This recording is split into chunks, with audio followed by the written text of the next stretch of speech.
بسم اللہ الرحمن الرحیم۔ السلام علیکم، ویلکم ٹو مائی چینل۔ بہن بھائیوں، بیٹے بیٹی، آپ کو اپنے چینل پر شامل کرتا ہوں۔ آج کی ویڈیو کا عنوان ہے سانپ اور مور کو جنت سے کیوں نکالنا گے۔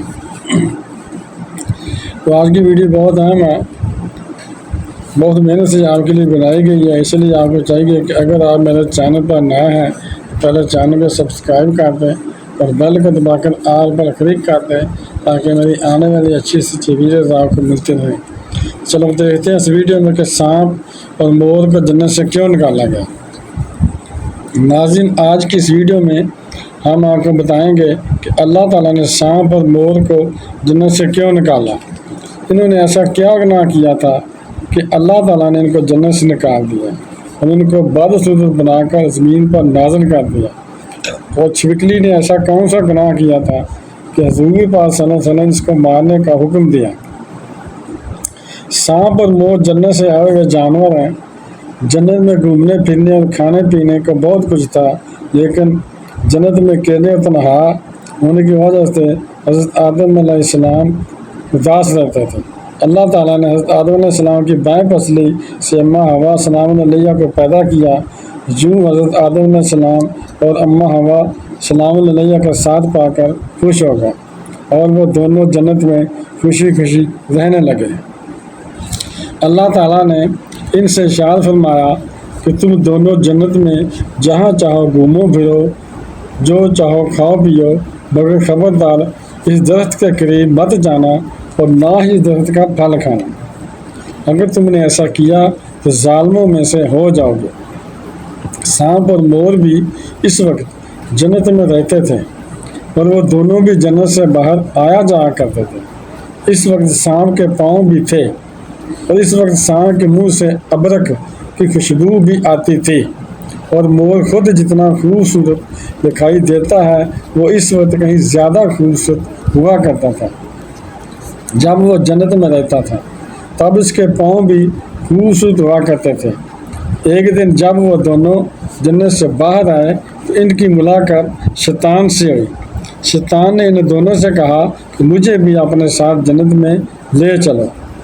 تو جواب میں ان دونوں نے کہا کہ ہمیں اللہ کا ڈر ہے اور اس بات کا خوف ہے کہ تجھے اپنے ساتھ جنت میں لے جاتے ہوئے ہمیں کوئی دیکھ نہ لے، اس لیے ہم تمہیں جنت میں نہیں لے جا سکتے۔ اس پر شیطان نے اپنی دوستی کا واسطہ دیا کہ ہم جنت میں ساتھ رہتے تھے، اس لیے مجھے بھی جنت میں لے چلو۔ مور نہ مانا، لیکن شیطان نے ان کو دائمی خواب زندگی کا دکھایا، یعنی کہ ہمیشگی زندگی کا خواب دکھایا، جس پر سانپ مان گیا۔ اور سانپ نے شیطان کو مشورہ دیا کہ تم میرے منہ میں بیٹھ جاؤ اور میں تمہیں جنت میں جا کر اگل دوں گا، یعنی ایسے منہ سے باہر نکال دوں گا، اور اس طرح تجھے کوئی دیکھ نہیں سکے گا۔ سانپ نے شیطان کو اپنے منہ میں بٹھا کر جنت میں لے جا کر اگل دیا، منہ سے ایسے باہر نکال دیا۔ اس طرح شیطان دوبارہ جنت میں داخل ہونے میں کامیاب ہو گیا۔ شیطان نے جنت میں حضرت آدم علیہ السلام اور بی بی حوا سلام علیہ سے ملاقات کی اور ان سے کہا کہ میں تمہارا خیر خواہ ہوں، تم نے جنت میں ابھی تک اس پھل کو کیوں نہیں کھایا؟ تو ان دونوں نے شیطان سے کہا کہ اللہ تعالیٰ نے ہمیں اس درخت سے دور رہنے، اس کا پھل کھانے سے منع فرمایا ہے، اس لیے ہم نے ابھی تک اس کا پھل نہیں کھایا اور نہ ہی کھائیں گے۔ جب حضرت آدم علیہ السلام سو گئے تو شیطان اماں حوا سلام علیہ کے پاس آیا اور انہیں بہکانے لگا کہ اللہ تعالیٰ نے آپ کو اس درخت کا پھل کھانے سے اس لیے منع فرمایا ہے کہ کہیں وہ پھل کھانے کے بعد تم نہ مرنے والے نہ بن جاؤ اور ہمیشہ کے لیے جنت میں رہتے رہو۔ حضرت حوا سلام علیہ نے شیطان کے بہکاوے میں آ کر اس درخت کا پھل کھا لیا۔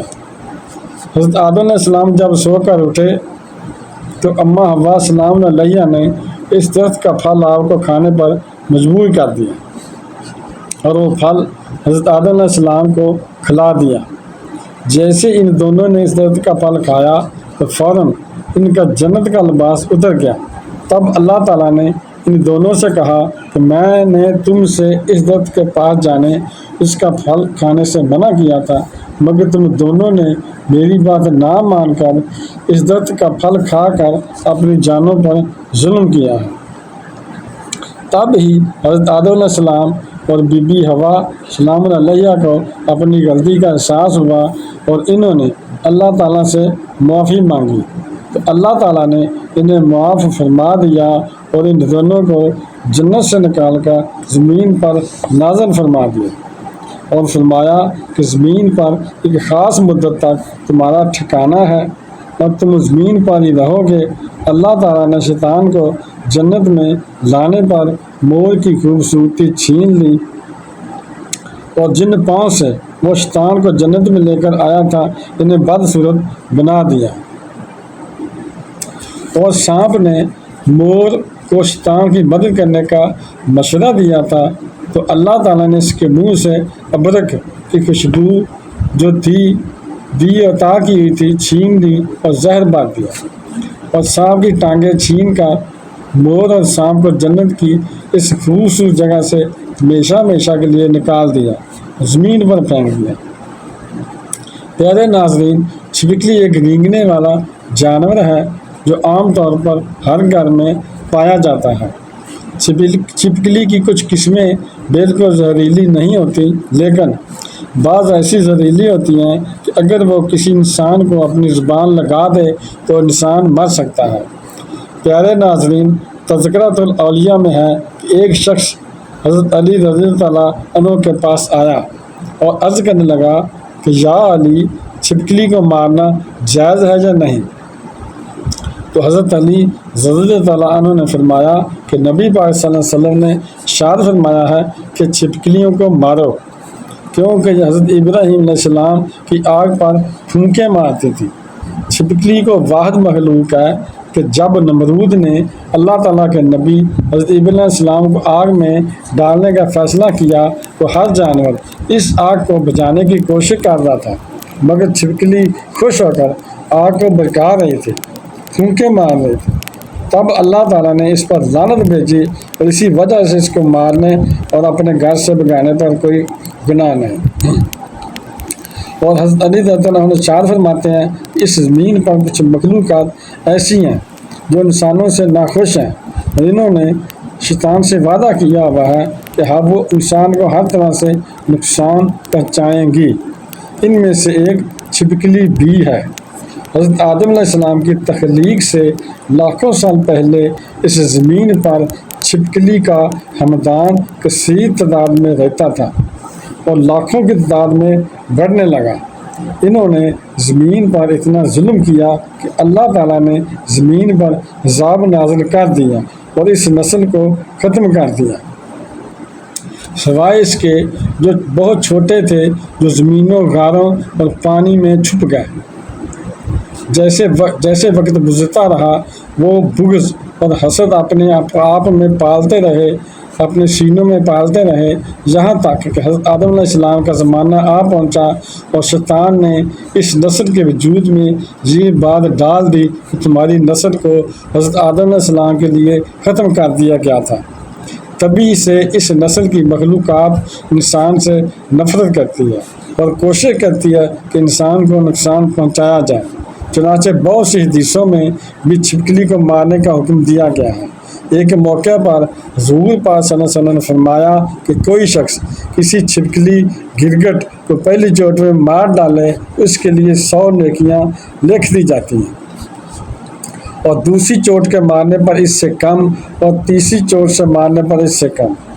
اللہ تعالیٰ ہمیں نیک عمل کرنے اور گناہوں سے بچنے کی توفیق عطا فرمائے۔ آمین ثم آمین، ما علینا الا البلاغ المبین۔ اور اس ویڈیو کو صدقہ جاریہ سمجھ کر آگے شیئر کر دیں۔ بہن بھائیوں، بیٹے بیٹیوں، اگر آپ کو میری یہ ویڈیو پسند آئی ہے اور ابھی تک اگر آپ نے میرے چینل کو سبسکرائب نہیں کیا تو لازمی کر لیں اور بیل کو دبا کر آل پر کلک کر دیں تاکہ میری آنے والی اچھی سے اچھی ویڈیوز آپ کو ملتی رہیں۔ چلو ملتے ہیں نیکسٹ ویڈیو میں۔ السلام علیکم، خدا حافظ۔